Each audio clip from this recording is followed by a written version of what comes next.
In a dark room lit only by the flickering light of a computer screen, a young man was intensely focused on a tense ranked game match. Every move he made was precise, as if he had been born to live in a virtual world. After the match ended, he stood up, had breakfast, slung his backpack over his shoulder, and quietly went to school. His life had always been dull and repetitive. The endless cycle of exams and grades had gradually worn him out. Only in games could he fight, take risks, and experience the thrill that real life could never provide. He longed for a truly stimulating game, a world that could make his heart genuinely race, and then it came in a way no one could have expected. While walking down the street, Akira suddenly came face to face with a bizarre man, a giant of a figure stepping out of a car, as if tearing apart the fabric of ordinary life. People around him panicked and fled, and a mysterious countdown timer began to appear. Without any warning, the man threw a punch at Akira, but the reflexes of a seasoned gamer saved him. Akira dodged at the last second. Without hesitation, he jumped onto a nearby bicycle and sped off at full speed. Behind him, the giant roared and chased after him like a rampaging monster. Akira used everything he had learned from games, analyzing the terrain and quickly veering into an abandoned building by the roadside. He climbed a tall pillar and set up a trap using rope. When the man stepped inside, he triggered the trap, causing the entire pillar above to crash down and strike him hard. Thinking it was over, Akira was shocked when the man stood up and charged again as if unscathed. In a decisive moment, Akira grabbed a metal rod, waited for the perfect moment when the man lost balance, and drove it straight through his body. The giant collapsed, and Akira had officially survived. At that moment, a woman appeared and greeted him. She said she was very impressed that he managed to kill her pet and still survive. However, she asserted that the battle just now was meant to be unwinnable. The countdown appeared again, and a beam of light shot out, piercing through Akira's body. He collapsed, but instead of dying, he awoke in a massive hall filled with unfamiliar people and the same woman from earlier. She introduced herself as a guide named Mion and announced that everyone present was no longer considered to exist in the real world. They had died and must now obey the rules of this place. No more freedom, no more laws, only the rules of the game. Mion raised her right arm, and in an instant, it transformed into a massive cannon. She threatened that anyone who resisted would be punished immediately. She then explained the rules. Each person had their powers sealed by a wristband, and only when the light turned green would their abilities reactivate after 5 seconds. In addition, anyone who used their powers to kill a test subject would not be punished. That was the basic rule. A girl named Yuri stood up and asked why they had been chosen. Mion replied that it was all just a coincidence. Just then, Miss Yang appeared and announced it was time to return to their rooms. Everyone would be tested and trained in their abilities. Akira stepped into the room assigned to him, his mind filled with questions. He didn't know what his ability was or why he was here. Mion continued to watch him through a surveillance monitor, eagerly anticipating what Akira would show. As for Akira, when he opened his ability pouch, all he found was confusion and uncertainty. He had no idea where to begin, but deep within his eyes, something had started to awaken. To calm himself and think clearly, Akira decided to eat a sweet placed on the table. The sweetness melted on his tongue and cleared his mind. He sat and reflected on everything that had happened. Every little detail made him uneasy, especially Mion, the woman who always smiled mysteriously but acted so unpredictably. Suddenly, a loud thud echoed from the wall beside him as if something had just struck it. Akira jumped up, his heart skipping a beat. He guessed someone was testing their power. If so, then what was his power? If he were suddenly attacked, what could he do to fight back? Based on the rules Mion had previously announced. Akira understood clearly that this place was designed to force people like him to fight each other. Live or die, there was no room for hesitation. Yet that didn't frighten him. On the contrary, it excited him, like stepping into a real game. And this time, he decided to play seriously, no hiding, no backing down. After a period of waiting, Mion's familiar voice echoed, announcing that the battle was ready to begin. The one-on-one program was officially underway. Akira stepped into a classroom, where he faced his first opponent. The young man immediately issued a threat, warning Akira to give up unless he wanted to waste his strength, as his ability was extremely dangerous. Akira stayed silent, his gaze unwavering. The starting alert sounded. The wristbands on both their wrists turned green, and a 5-minute countdown appeared. Their abilities were now activated. The wooden stick in the opponent's hand instantly transformed into a sharp sword. Without hesitation, Akira chose to retreat, knowing that in a direct confrontation, he would likely lose. He quickly ran into a closed room, darkness covering the hallways and setting the stage for a tense pursuit. His opponent kept shouting threats, saying that Akira must have no combat power if he had to keep running like that. But when Akira stepped out from the shadows, he denied it, saying his power was too dangerous to be used carelessly. As soon as those words left his mouth, Madoka lunged forward right as Akira activated his skill. A feather appeared in his hand. Calmly, he introduced his ability, turning his arm into a cannon. Immediately afterward, Madoka took a hit. He collapsed, the sword reverted to a piece of wood, and he no longer dared to attack. Akira advanced, raised his arm toward him, and ordered him to surrender. Madoka clenched his teeth and admitted defeat.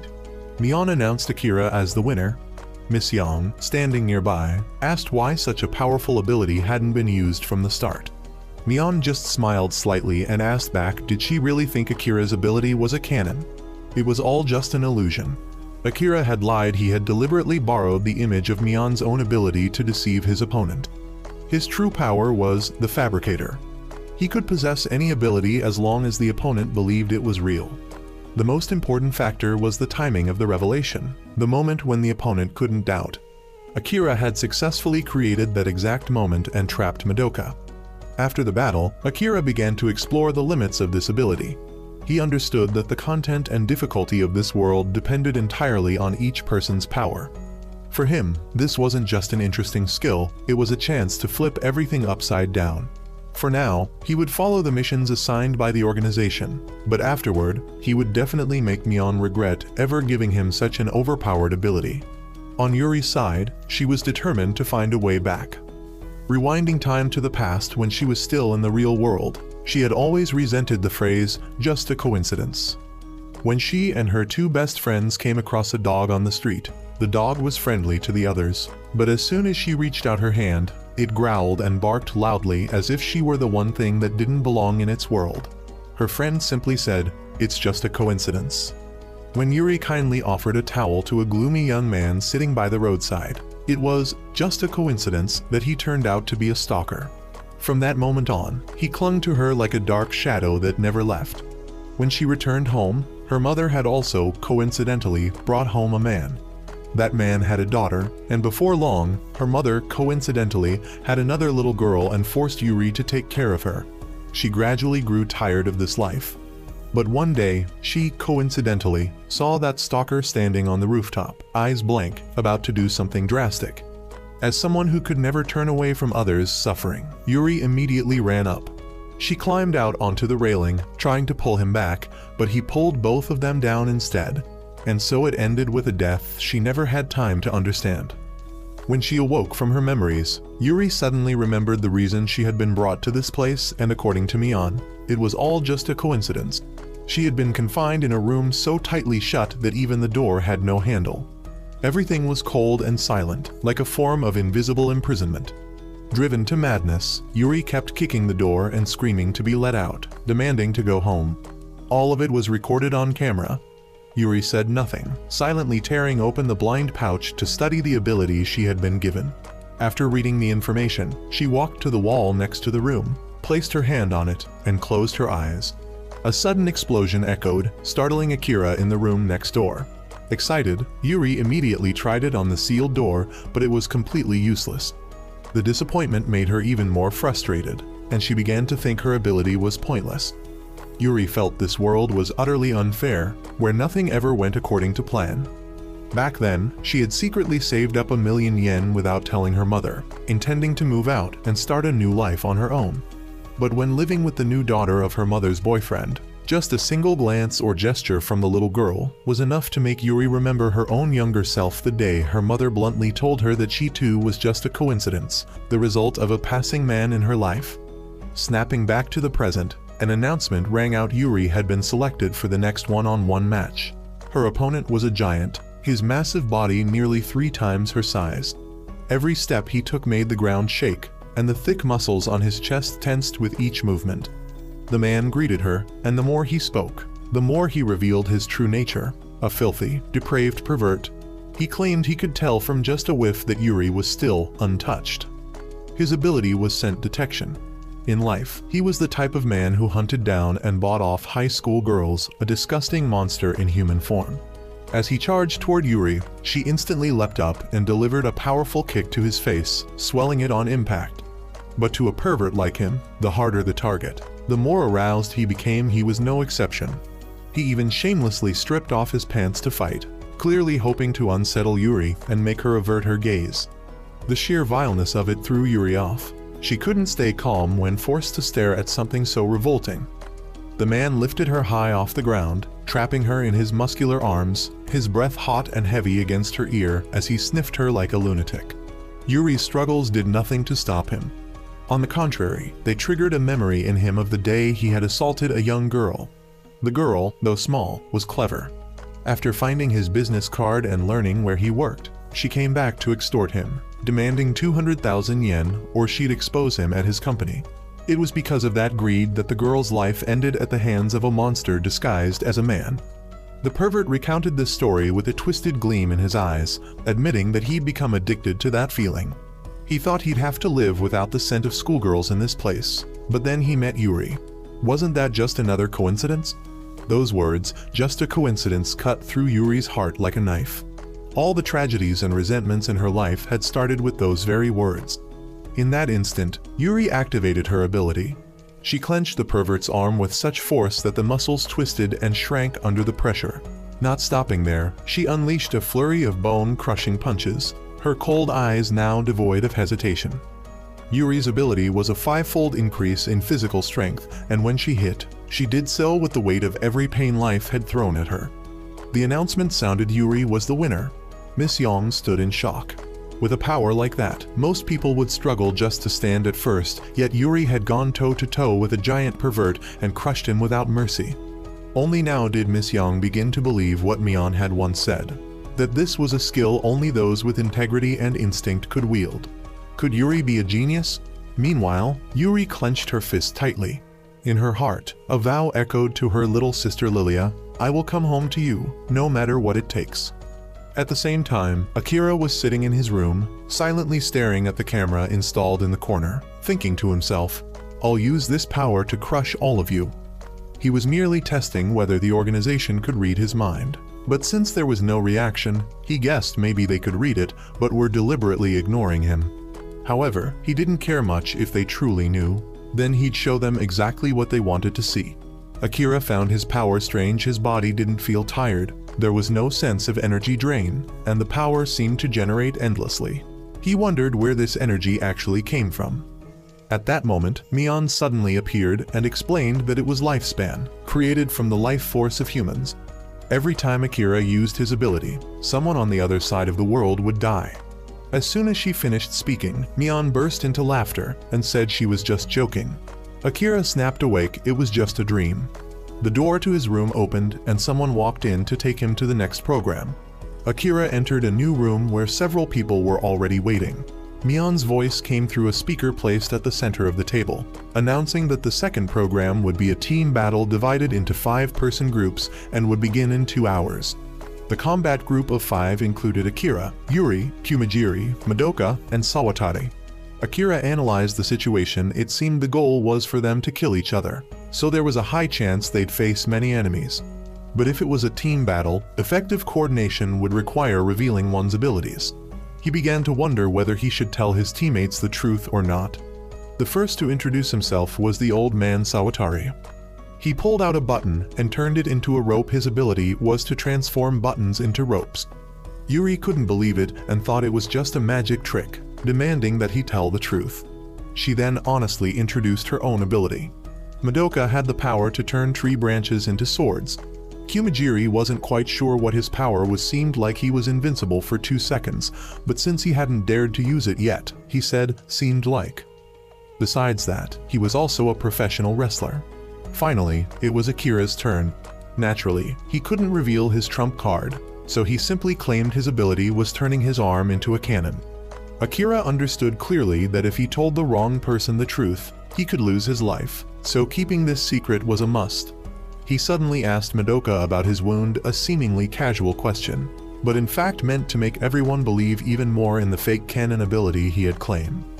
At the same time, in his mind, he kept pondering one thing: his power was activated based on the opponent's thoughts. So who exactly was the opponent here? If opponents only meant enemies, then in front of allies, his power wouldn't activate. He felt fortunate that Sawatari was in the group, a person so naive, who not only displayed his power openly, but also talked a lot, thanks to which Akira attracted less attention. To him, Yuri was the key piece in the team. As the team was about to enter the battle room, Sawatari suddenly turned serious. He reminded them of the rule Mion had previously mentioned: if given the chance, kill the opponent. No matter how good or decent they may seem, under special circumstances, anyone could become ruthless. All 5 of them stepped onto a large battle arena. Mion announced that each member would be assigned to fight one-on-one, and the outcome of the 5 duels would determine the winning team. Each match would only end when one of the following conditions was met: falling off the stage, unconsciousness, surrender, or death. The first match was Sawatari versus Kashi Rin.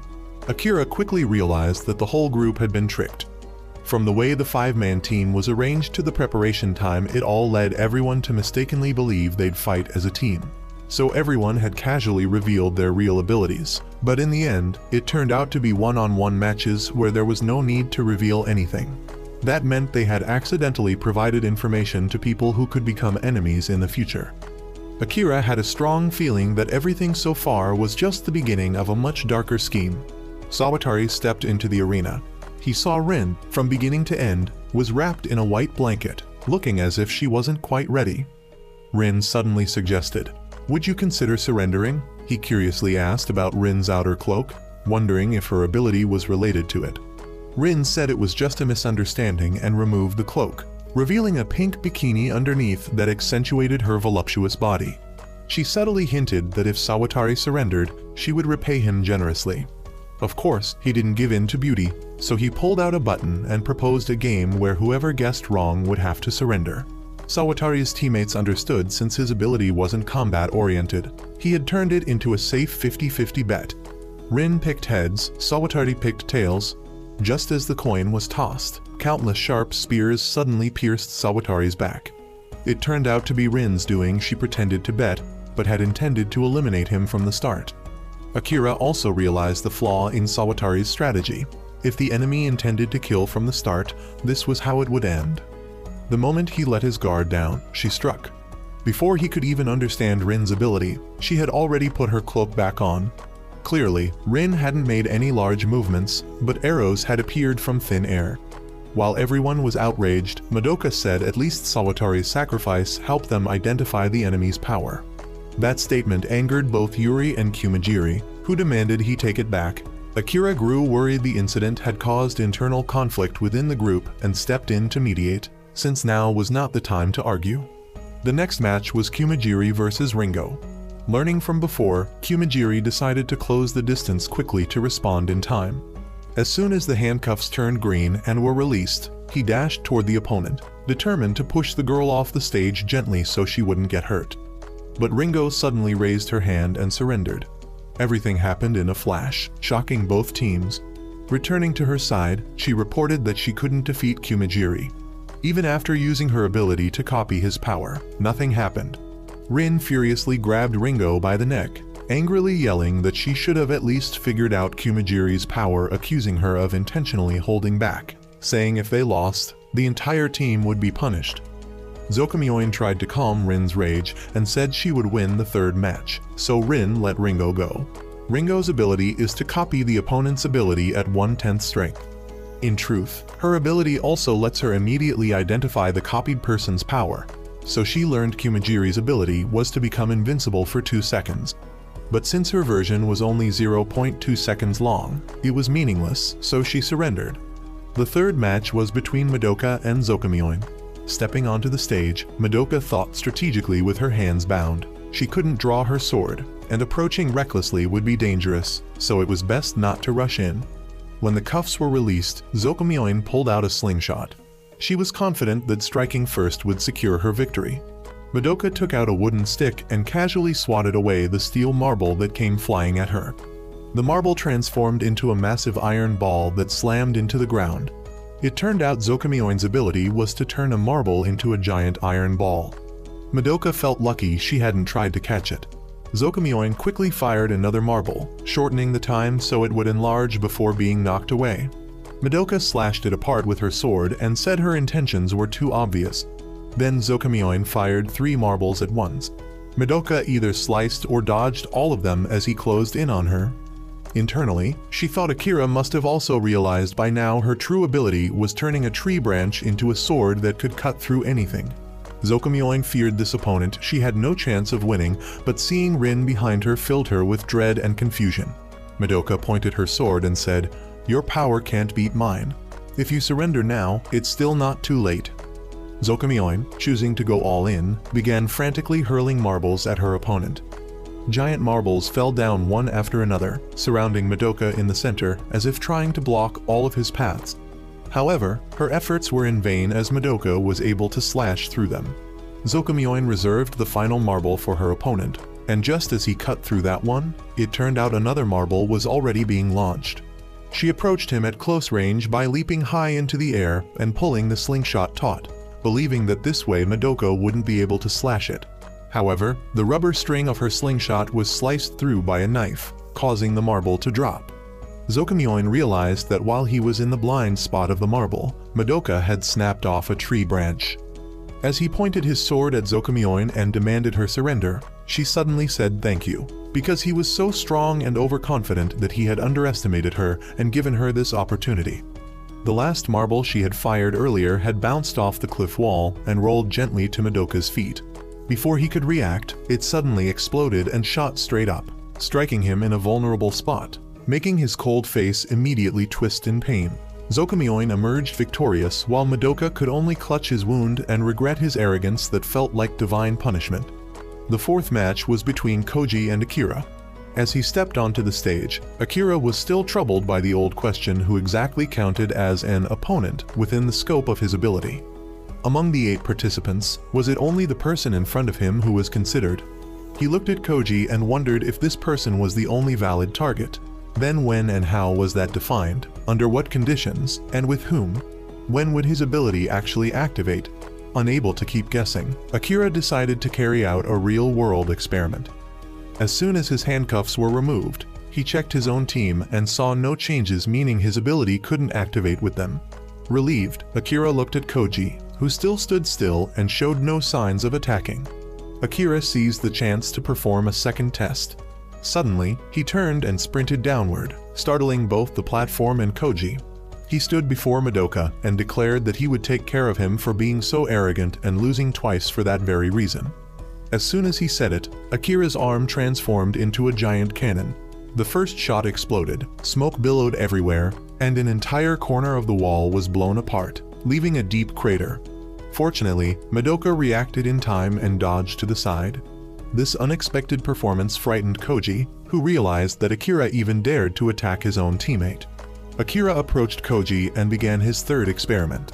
Since Koji was now convinced Akira's ability was the cannon, Akira transformed his arm into a real cannon. As soon as the shot was fired, Koji raised his hand to block it, and the cannonball immediately vanished like smoke. Alarmed, Koji realized he had just accidentally revealed his own ability. Not missing the chance, Akira fired several more times. Koji could still block them, but anxiety was clearly written on his face. Akira then hurled a shoe directly at Koji's face, causing him to instinctively raise both hands to block at that moment. Akira had already crept up behind him, pointing the cannon directly at his nape, freezing the air. Based on his previous reactions, Akira deduced that Koji's ability was to nullify anything he touched, but it required his right hand to be in contact with the ground. Seeing his secret exposed, Koji had no way out and immediately raised his hands in surrender. Akira's experiment had succeeded beyond expectations. Before that, he had tried to mentally designate a teammate as the opponent and activate his cannon ability, but there was no response. This proved that the ability couldn't be activated if the opponent didn't genuinely perceive Akira as a threat. When Akira turned to Madoka and threatened to shoot, Madoka's inherent arrogance made him instantly view Akira as a danger, and at that moment, Akira's arm transformed into a cannon. Finally, Akira tried focusing his intent on the entire opposing team, viewing them as enemies, and the ability did activate but only worked when the opponent was on the same platform. From this, Akira concluded that for his ability to activate, it wasn't enough for him alone to view someone as the enemy. The other person also had to clearly perceive Akira as a direct threat. Those standing outside the arena, whether they considered Akira an enemy or not, were unaffected by his ability because they were not consciously aware that they were being targeted. Akira's power functioned like a reflection between subjective thought and objective perception, only detonating when both streams of awareness intersected at the same point. The fifth match began between Yuri and Oji. He was the stalker who once drove Yuri into tragedy, dragging her into death in the most literal sense. The moment she saw him, Yuri lost her composure completely, her eyes blazing as if ready to incinerate the stands. This was the man who had destroyed her life, and now that both of them had fallen into this world, with past grudges and new hatred combined, Yuri was determined to settle it once and for all. She ordered Oji to stand still, and he obediently did so because he had the ability to turn his body into steel. Yuri charged straight at him and delivered a punch that sent him flying out of the arena, slamming into the wall. Yuri won this match cleanly. Akira sat analyzing Yuri's victory and realized that just multiplying arm and leg strength by 5 wouldn't make her that terrifying. The issue lay in the fact that all her physical strength had been amplified foot speed, body torque, all of it worked together to produce a punch of overwhelming destructive power. Even if the opponent's body was as hard as steel, they couldn't withstand a hit like that. After the match, Mion appeared and announced the third program. First came the punishment for the losing team. Everyone was blindfolded and separated into 2 different rooms. The winning team was treated to a lavish feast, while the losing team, well, the boys were locked in an empty room with only water to drink, and the girls were forced to wear embarrassing and ridiculous outfits to serve the victors. Later, Mion returned, this time to announce that from here on out, each team would proceed through a different program. Wearing bunny costumes had only been an opening prank. The real punishment was just beginning. The whole team was led into a vast hall.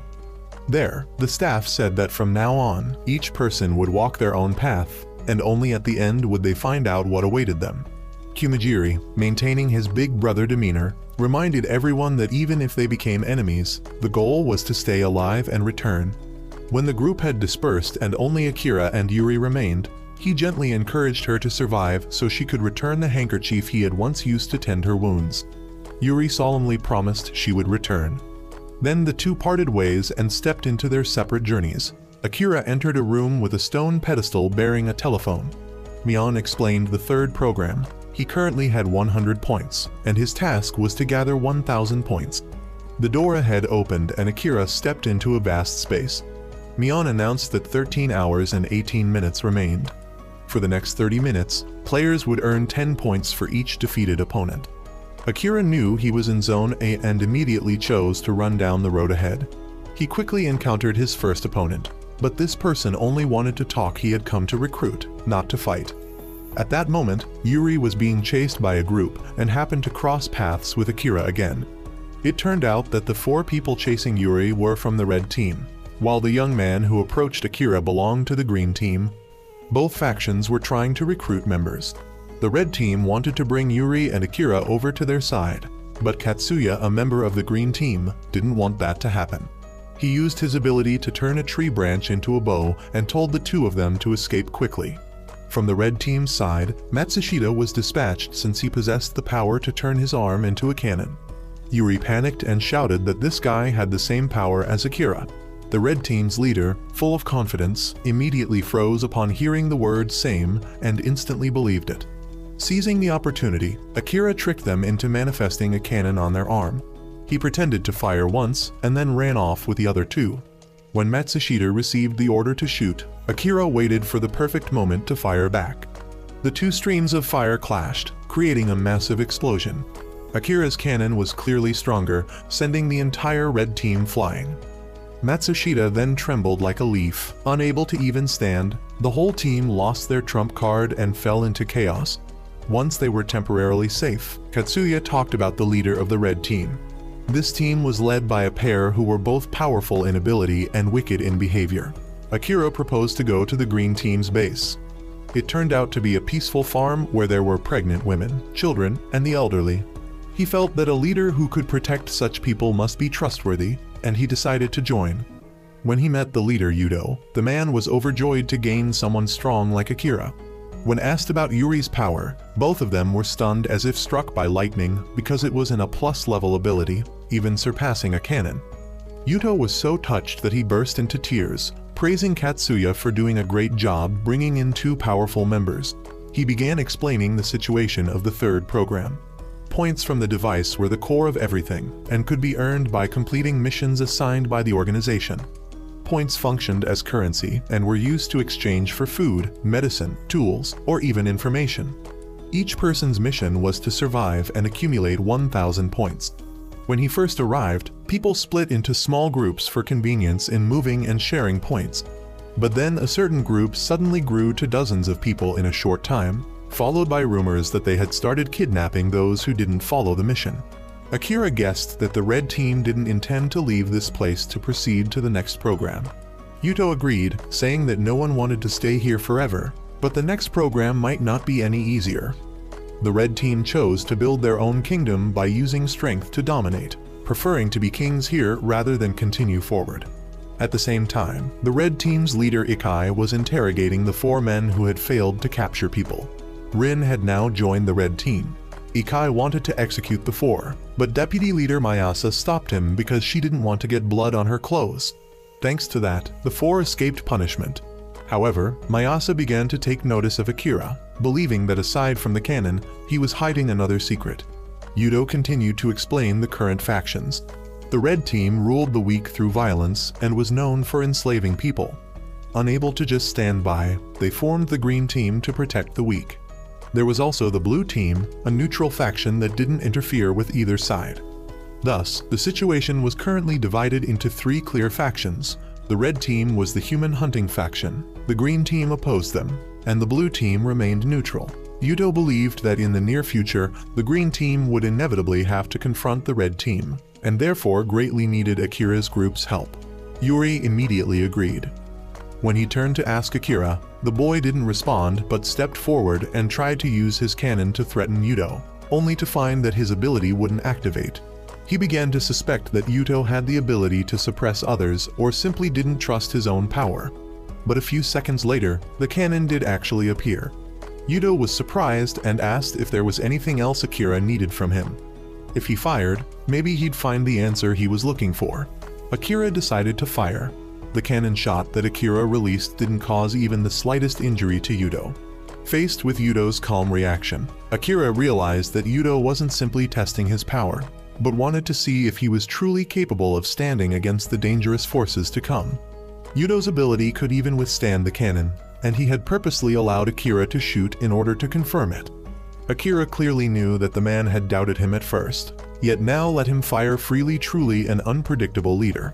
Right then, Momoko entered and reported that the number of new members joining this time was far greater than ever before. Yuto believed this might be an opportunity to change the current balance of power. Meanwhile, Katsuya worried that there wouldn't be enough space for everyone.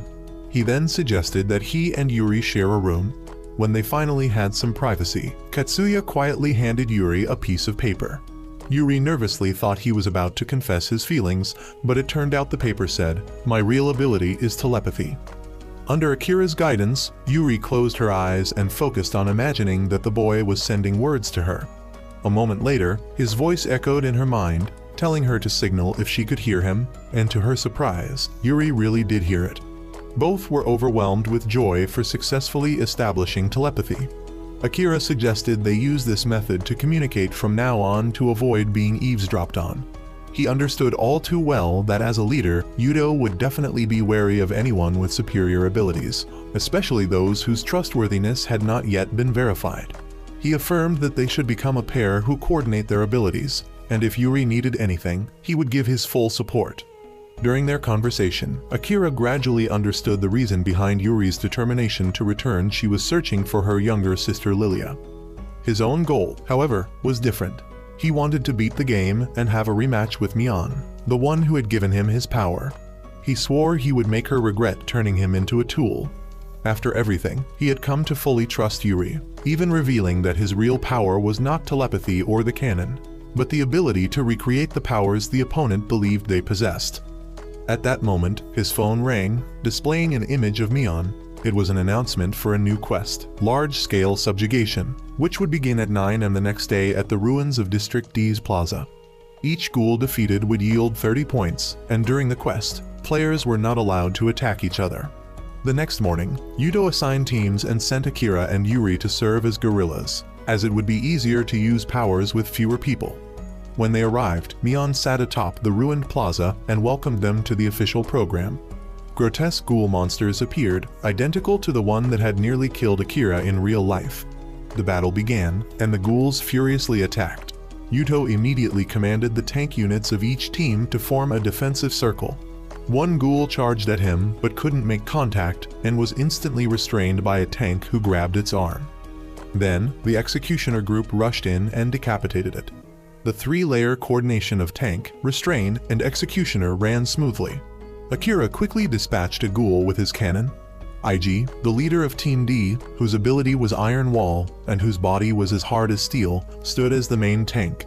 Katsuya asked the nun with them about the effectiveness of the cursed doll, and indeed, when she threw it at a monster, the ghoul was instantly slain. While the green team was dominating, the red team suddenly appeared, bringing with them a group of slaves chained with purple iron collars. Yuto ordered a retreat from the ruins to shift the ghouls' focus to the enemy. However, ghouls continued slaughtering players.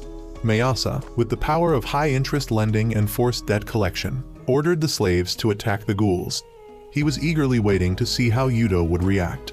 Without hesitation, Yuto chose to save the people. But to their shock, Mion opened a gate and released a massive composite ghoul monster named Nyan. This was the battle she had truly been anticipating. The green team charged in but was crushed. Even Akira was knocked down. As Nyan was about to finish him, Yuto appeared and told Akira to go save IG. He would handle the monster. Yuto's true ability was revealed. He was the mediator, someone who could negotiate peace and use the power of firm resolve to protect others.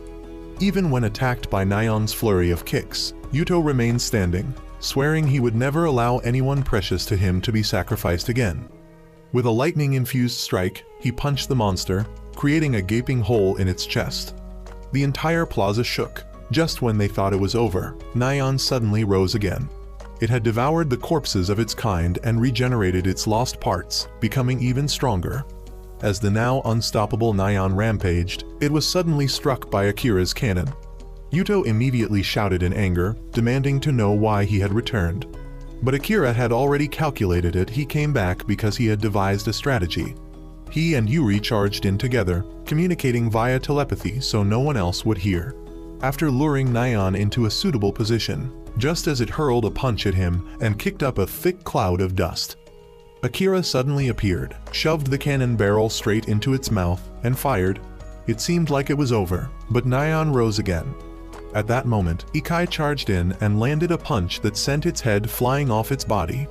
All the ghouls were wiped out, and the battle officially ended. However, Ikai had no intention of retreating.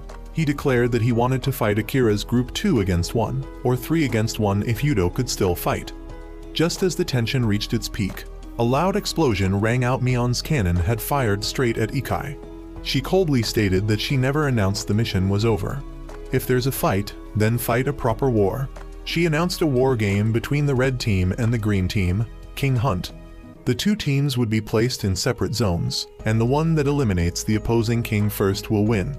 The objective to protect is not a person, but a device representing the king.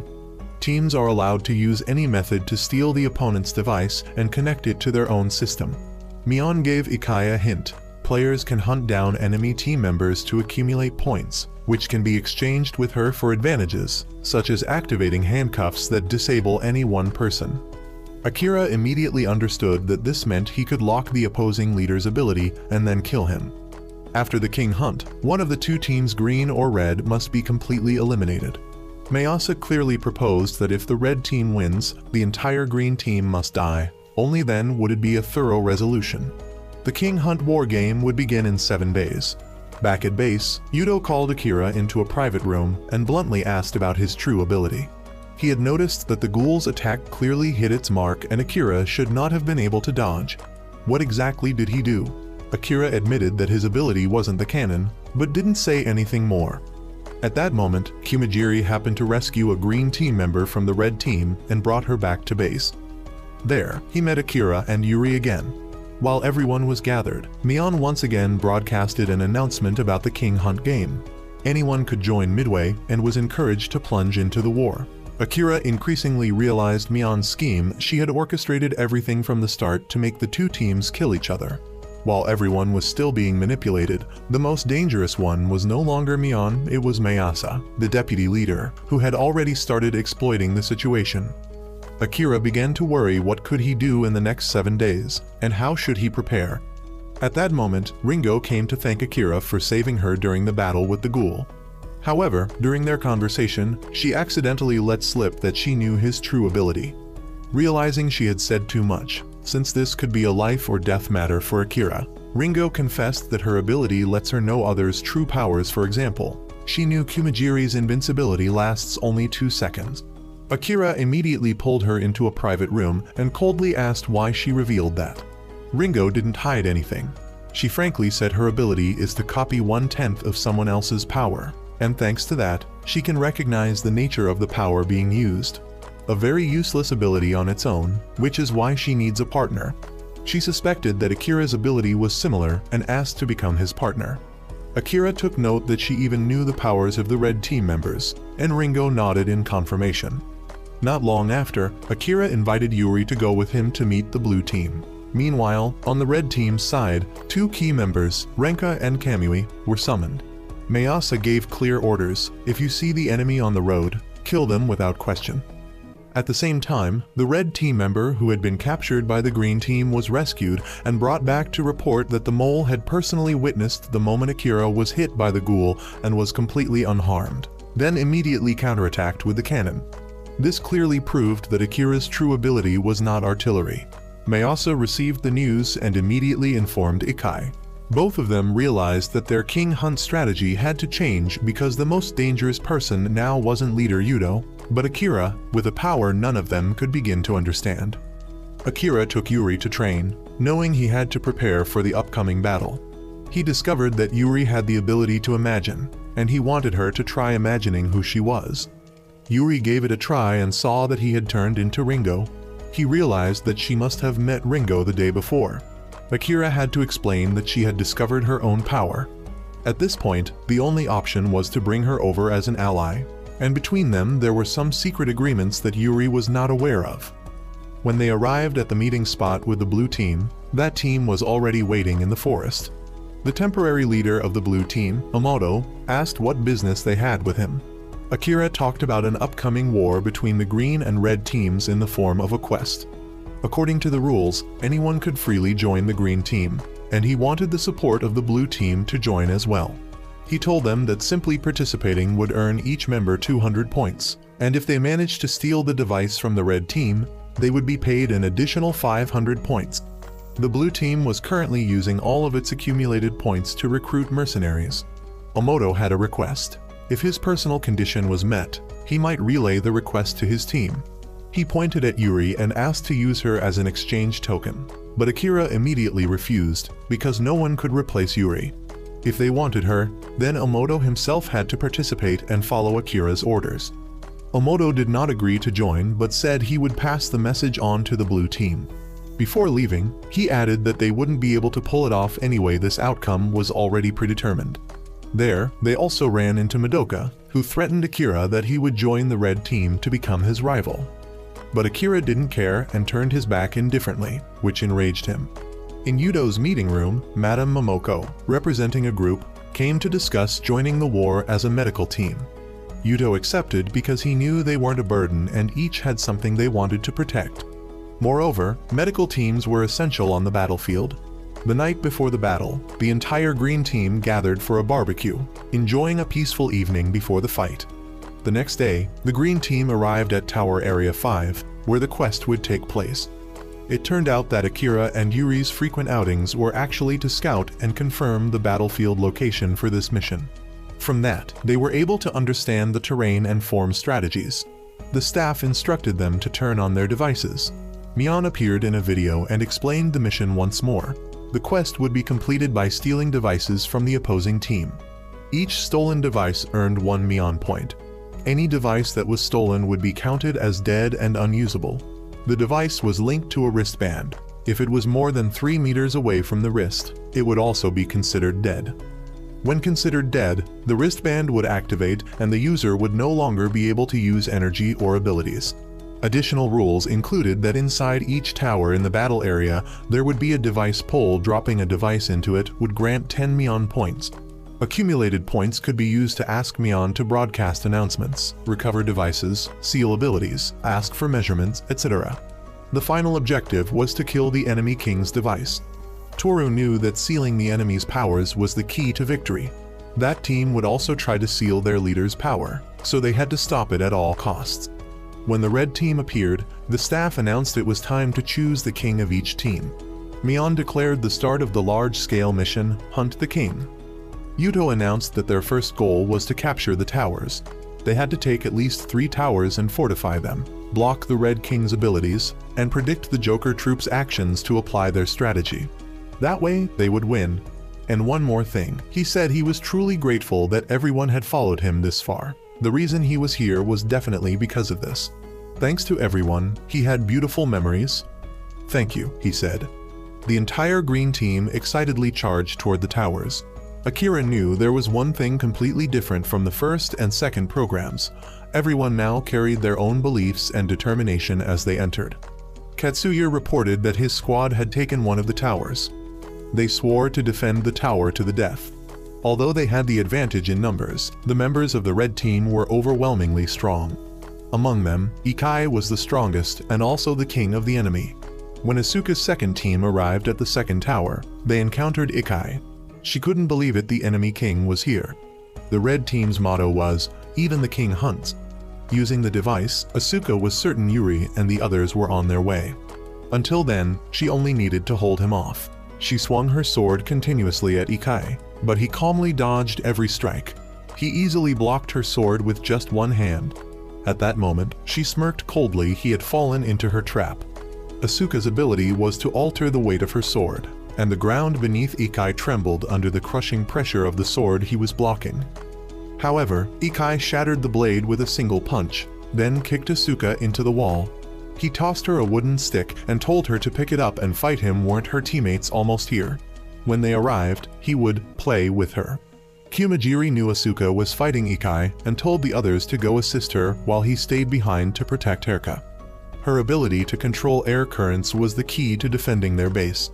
As soon as the others left, Haruka sensed someone approaching. Katsuya and the others were also rushing to rescue Asuka, but Kamui blocked their path. A core member of the red team, Kamui had eliminated many green team members. Even Kumajiri lost a hand during his fight. Akira also encountered Rin. Rin approached Akira under the pretense of fighting, but was actually gathering information, then immediately contacted Madoka to confirm Akira's location. Meanwhile, Kumajiri received a warning from Haruka someone was approaching. That someone was Kano, covered in the blood of their green comrades. He casually asked where Kumajiri's team was. Enraged, Kumajiri lunged at him and grabbed his neck, but the handcuff on his wrist suddenly tightened. Kano's ability was to shrink objects. A thin wire shot from his hand, wrapped around Kumajiri's wrist and constricted. His hand was severed like a rice cake sliced by bamboo strings. Only then did Kumajiri realize their plan: ambush the scattered members while they were trying to save Asuka. Even after losing his hand, Kumajiri calmly bandaged himself and declared the battle had only just begun. Meanwhile, Ikai had been waiting, but no prey had taken the bait. Realizing it was Mayasa's trick, he grew furious at being used and decided to finish Asuka off. But Asuka wasn't afraid of death. She calmly said she'd be waiting for him in hell. Just as Ikai was about to strike, Yuri suddenly appeared and punched him hard, sending him flying like a potato. Despite the pain, Ikai was thrilled to finally meet a worthy opponent. Yuri quickly launched a fierce attack. Her speed, precision, and agility were the result of training with Akira. Knowing she couldn't match Ikai's strength, Akira had trained Yuri to fight using speed and hit and run tactics. She dodged and counterattacked relentlessly, pushing Ikai to the edge.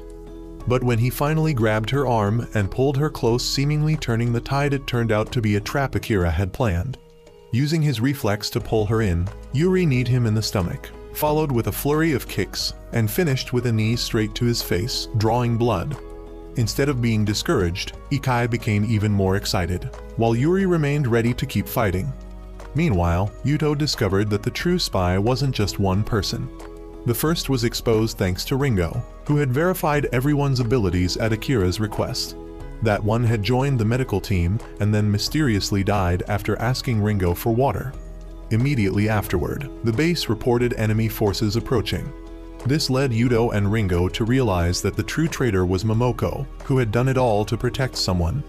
As for Akira, he was facing off with Madoka deep in the forest, where every branch could become a weapon due to Madoka's power, making it his domain. In the middle of the tension, a swordsman suddenly jumped down and declared he would kill Akira. His name was Rendo. Madoka angrily declared a truce with Akira so she could personally deal with this spotlight-stealing intruder. Even without Yuri by his side, Akira still had another partner, Madoka, the one who always wanted to defeat him. At first, they thought Rendo was just a copy of Madoka, but when he slashed down a row of trees behind them, both were shocked to realize this was the power of invisible slashes. Akira fired a cannon to create smoke and pulled Madoka to hide. While they were hiding, Madoka loudly asked what Rendo's ability was, forcing Akira to signal her to keep quiet. After analyzing, Akira concluded that the cuts weren't caused by the blade, but by an invisible force. If they coordinated well, they could defeat Rendo in 4 moves. Back on the battlefield, Madoka charged first, but was quickly knocked back. Akira took the opportunity to fire a massive cannon, but was also blown back by the recoil. Thinking he had won, Rendo was caught off guard when Akira calmly said, "That was the 5th move, right, Madoka?" The explosion scattered countless wooden fragments. Madoka used her power to turn all of them into daggers and stabbed Rendo directly. Everything had been part of Akira's plan. Meanwhile, Renka was celebrating having defeated many people when suddenly the nun, using her last strength, threw a doll at her feet. Renka collapsed, and the nun also fainted. But Renka stood up, her neck twisting back to normal like nothing happened, then furiously scolded the nun for daring to injure her. Just as Renka was about to attack, Rin appeared.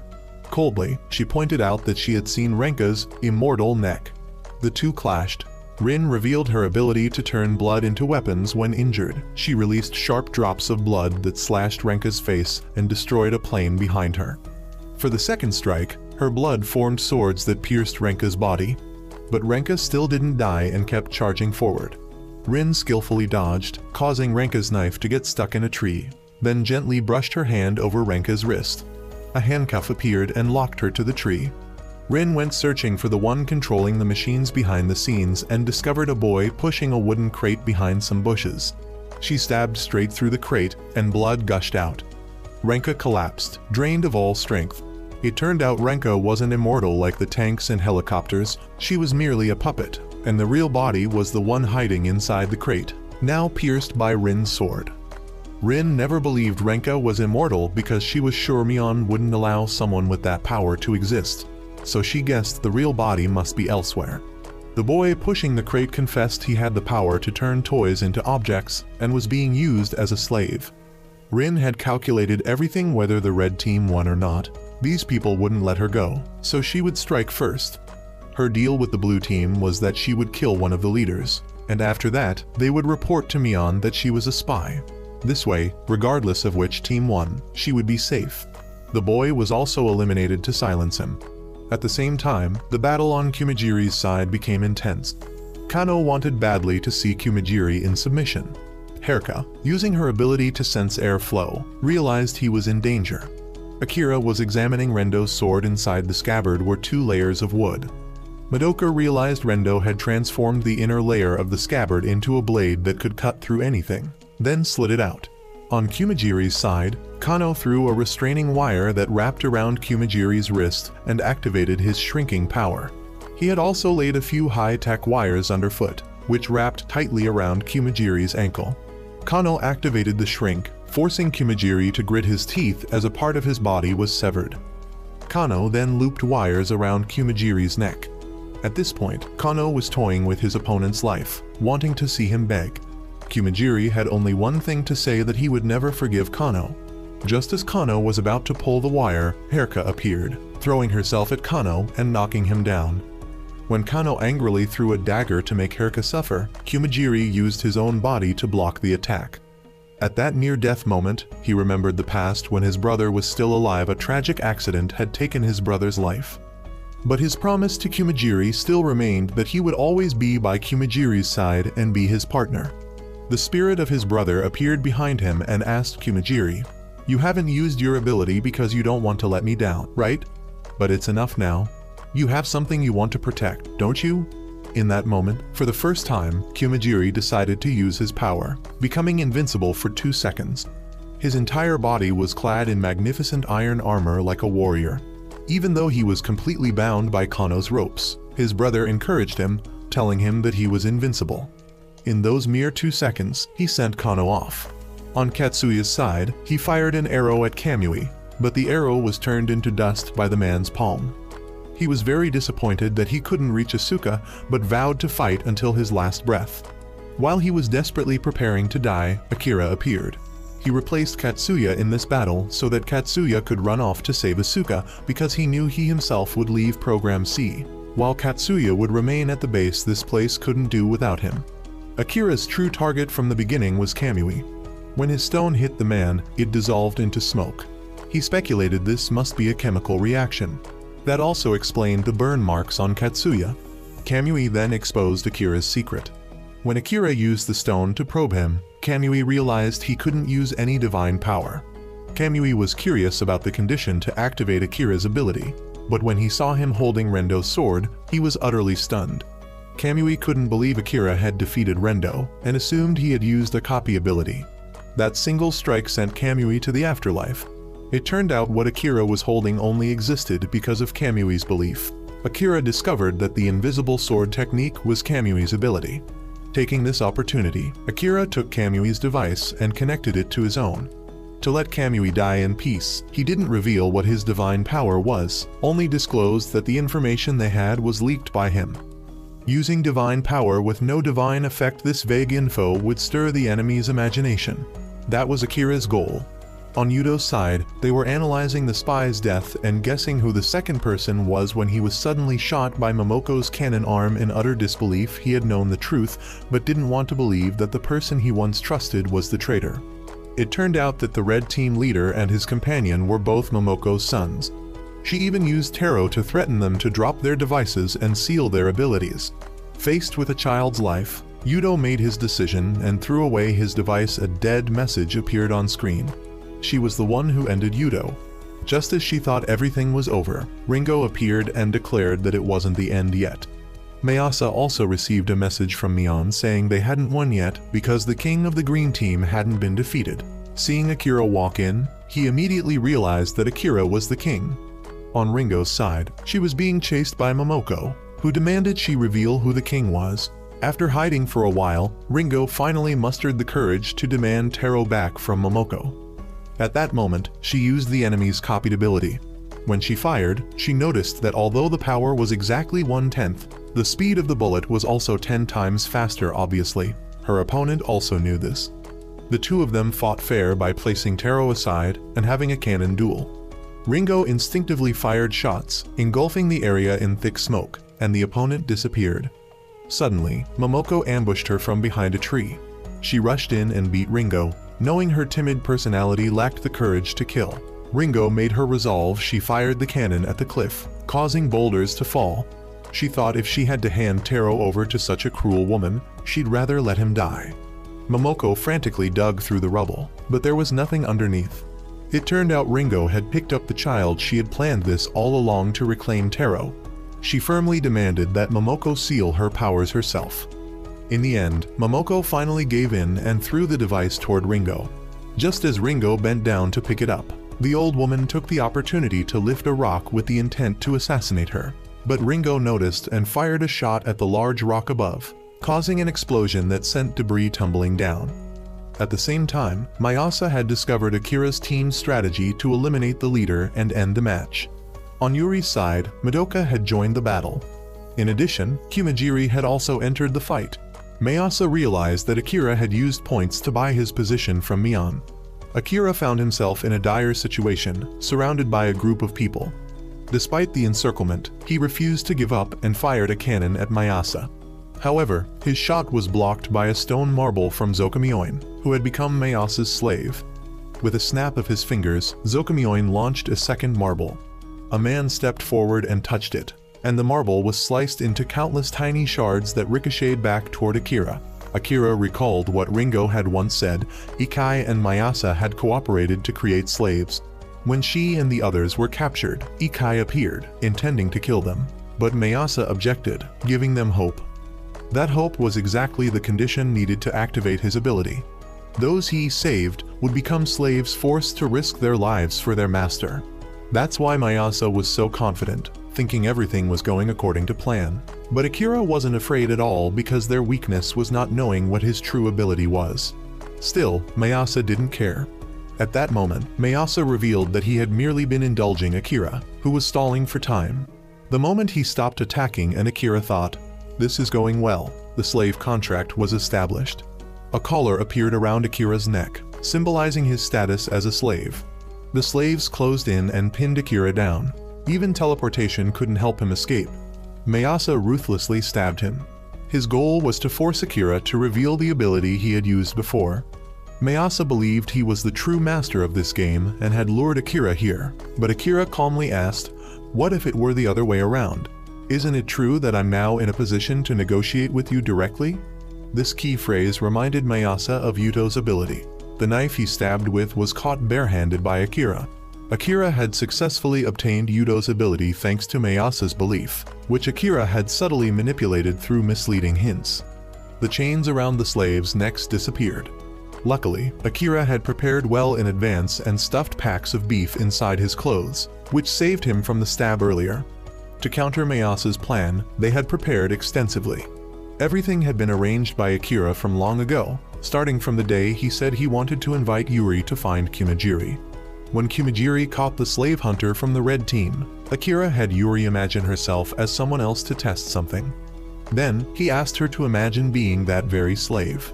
Knowing there were spies in the green team, Akira had Yuri transform into the slave to report false information. Instead of giving clear answers, he vaguely hinted at things to let the enemy misinterpret. Thus, Mayasa gradually fell into the trap that had been set. However, Mayasa was not in despair. Through his words, Akira learned that when Ikai was cornered, another Ikai would appear. At the tower, when Ikai was attacked by all three at once, he exploded with power and punched Madoka away.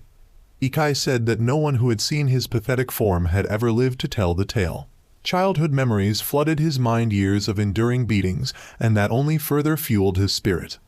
After transforming, Ikai awakened his brutal power and sent Yuri flying with a kick. Even Kimijiri, with his invincible ability, could only hold out against the barrage of punches. When the 2-second invincibility wore off, Ikai sent Kimijiri flying into a wall with one punch. Ikai spoke of his most humiliating moment, the time when the person who always called himself a benefactor mocked him for reading a manga titled Kingdom, telling him to know his place. Living through beatings, he and his brother had always dreamed of having a kingdom of their own. On the day when blue veins bulged all over Ikai's body was also the moment he killed the man who had always abused him by smashing his head with an ashtray. Since that day, every time he was subjected to constant pain, that feeling would return, and that's how Ikai ended up the way he is now. As for Yuri, she was determined to end this fight. When their fists clashed, one side powered by brute strength, the other by a 5-fold boost, they were perfectly matched. That single punch was enough to shatter the bones in Yuri's arm, while Ikai's only showed a small crack. With 5 minutes of enhanced strength, Yuri swore to finish everything. But Ikai was completely unfazed. Aside from the pain of his childhood memories, he could feel nothing anymore. With rippling muscles, Ikai relentlessly pounded down on the tiny arm of a high school girl. He couldn't understand how, by some force, Yuri still hadn't fallen. In the next blow, Yuri put all her strength into trying to free Ikai, someone who couldn't break free from his childhood trauma and thus could no longer feel pain. At the same time, Yuri was horrified to see her cuffs turn red, meaning her ability had disappeared. Ikai punched her flying, still standing tall despite all her efforts. Mion announced that the red team had used 50 Mion points to seal Yuri's ability. It turned out everything was part of Mayasa's plan. He freed the nearby slaves to trick Erika into thinking he had lost his power, then deliberately leaked information about Ikai to make Erika rush off. After that, he brought out his real device and used it to load Mion points and purchase support privileges. It seemed like everything was over, but the green team used 1 Mion point to send a message. Through this feature, Erika made a call requesting a one-on-one duel, the Battle of Two Kings. He even threatened that if Ikai dared kill Yuri, he would take Mayasa down with him. By loading 15 Mion points, Erika also learned Ikai's location, while they still didn't know where Erika was. Ikai exposed Erika's bluff, knowing that Mayasa must already be dead because normally Mayasa would never interfere in Ikai's fights, but this time was different. Everyone who heard about the duel was worried, even Yuto, who was severely injured after what should have been a fatal shot from Momoko. When Erika arrived, Ikai no longer cared about Mayasa's final wish to build a kingdom. His mind burned only with revenge. This time, Erika came prepared, since his opponent already knew he no longer had the cannon ability. Just as Ikai's punch was about to land, Erika deftly dodged and countered. Thanks to Yuri's imagination and their prior training, his current ability was a tenfold boost in power. With the resolve to finish the fight in one blow, he punched Ikai straight in the gut, causing the man to vomit blood and crash backwards. At last, with Ikai collapsing and the loud applause from the staff, along with the beep from Ikai's device flashing the word dead, the green team had won. While they were celebrating, Mion brought an announcement. All injured participants were lifted onto stretchers by the staff for treatment.